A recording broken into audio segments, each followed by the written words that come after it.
Chers compatriotes, chers amis de la France, pour la seconde année consécutive, nous ne pouvons pas célébrer notre fête nationale en présentiel.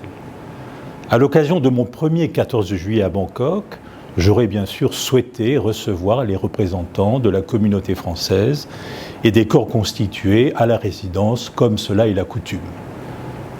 Le contexte sanitaire ne s'y prête toujours pas et nous devons respecter scrupuleusement les règles sanitaires édictées par les autorités de ce pays, dont je tiens à saluer les efforts pour endiguer la diffusion du virus.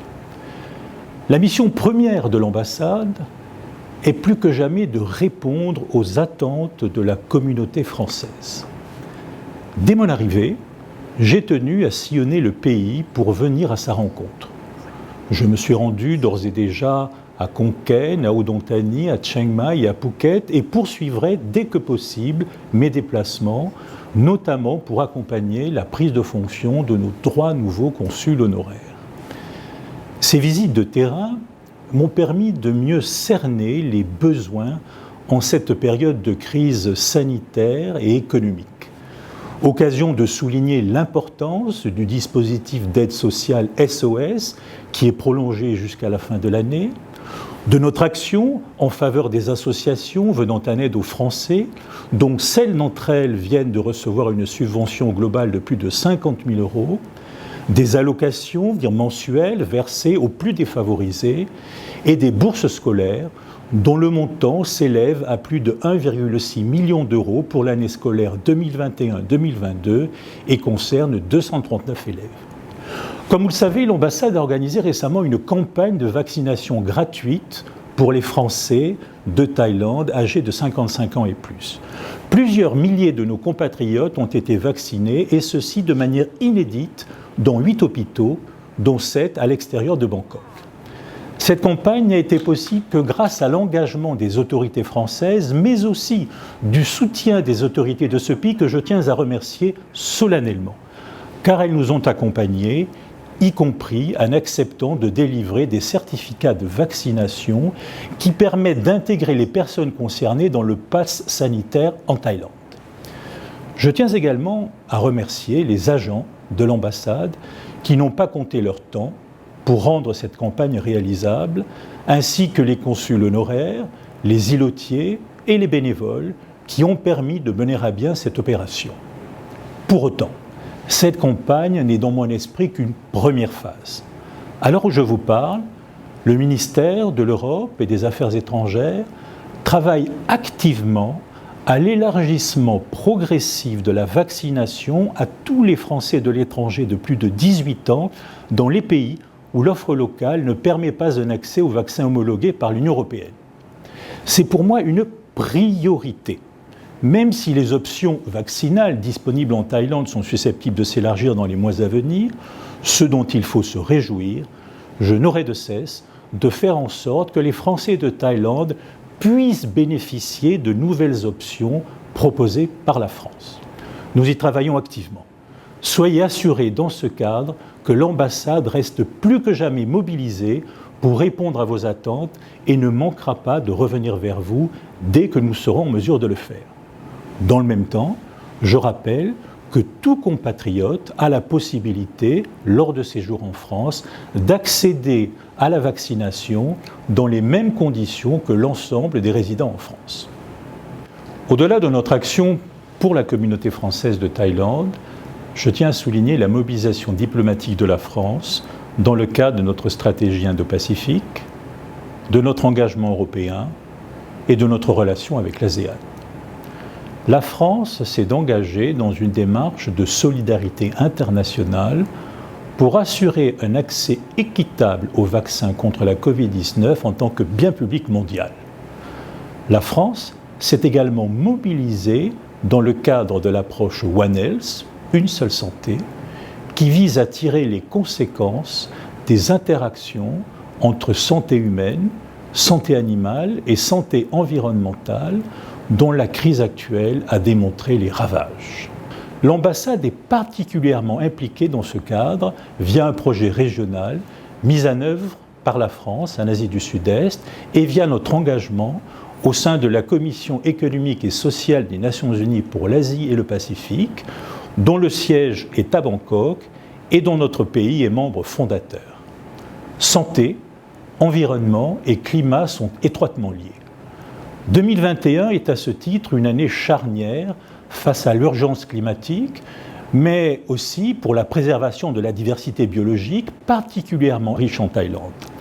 C'est pourquoi la France, très mobilisée sur ces enjeux, dans la perspective des grands rendez-vous en préparation, en a fait une de ses priorités. Priorité de son dialogue avec la Thaïlande, y compris de manière très concrète en promouvant les solutions proposées par nos entreprises pour développer les nouvelles énergies et valoriser le tourisme ou l'agriculture durable. L'action des autorités des entreprises françaises en Thaïlande s'inscrit en effet dans une logique de responsabilité sociale et environnementale. Promouvoir le développement d'une économie verte et biocirculaire est pour nous une priorité.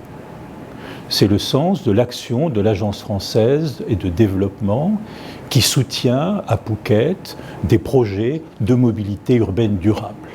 C'est aussi le cas de nos entreprises qui sont actives dans des domaines aussi variés que la valorisation énergétique des déchets industriels, le recyclage de films plastiques, l'énergie solaire, les bioplastiques innovants.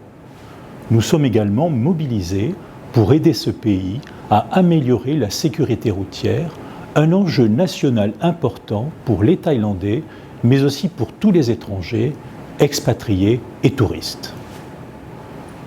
Cette mobilisation, qui bénéficie à tous, est rendue possible grâce à l'excellence de la relation entre la France et la Thaïlande. J'ai présenté mes lettres de créance en mars et été reçu par le Premier ministre en mai. Nous avons décidé de préparer une feuille de route bilatérale afin d'établir un partenariat stratégique entre la France et la Thaïlande d'ici 2024. Notre objectif est d'accroître très significativement l'attractivité de la France pour la Thaïlande et vice-versa.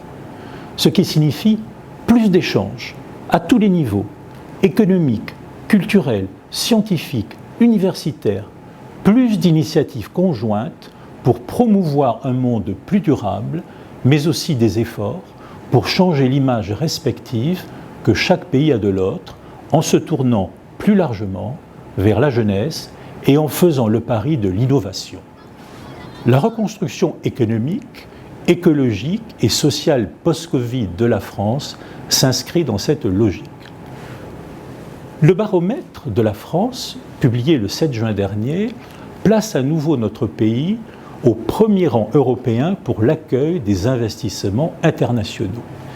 Il nous appartient dans ce contexte d'attirer plus d'investissements de Thaïlande en France et de renforcer l'interpénétration de nos filières d'excellence, y compris dans le domaine très actuel de la santé. La crise que nous traversons est un défi majeur, mais c'est également une opportunité, y compris pour incarner les valeurs de la République, notamment celle de la fraternité, qui se traduisent aujourd'hui par une solidarité accrue au bénéfice de la communauté française de Thaïlande et par notre volonté de renforcer notre engagement aux côtés de la Thaïlande.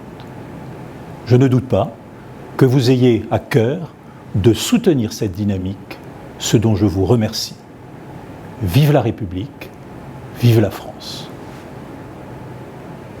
Allons enfants de la patrie, le jour de gloire est arrivé. Contre nous de la tyrannie, l'étendard sanglant élevé, l'étendard sanglant élevé. Entendez-vous, soldats, ils viennent jusqu'à vos bras, égorgez vos fils et vos compagnes, pour s'arrêter citoyens, formez vos bataillons, marchons, marchons, marchons, marchons, que sommes impurs.